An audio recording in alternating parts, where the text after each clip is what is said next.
Pemirsa, kita beralih ke informasi selanjutnya di mana aksi demonstrasi seminggu terakhir ini berdampak terhadap sektor pariwisata di Kota Makassar. Demonstrasi membuat mayoritas calon wisatawan mengurungkan niat berkunjung ke Makassar, khususnya para wisatawan mancanegara.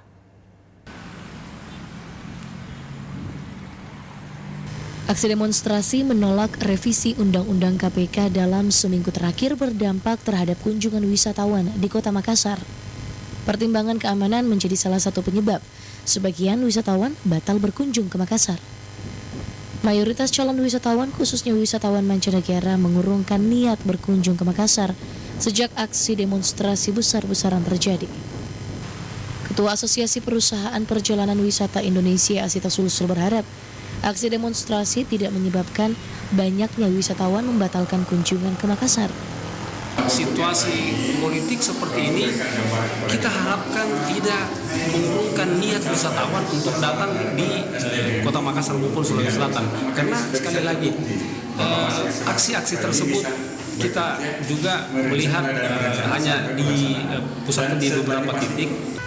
Asita Sulsel meminta pemerintah terjun langsung mendorong kemajuan dan peningkatan kunjungan wisatawan di Sulsel karena sektor pariwisata punya peran penting untuk peningkatan devisa negara. Sigit Ikhwantoro, Selebes TV.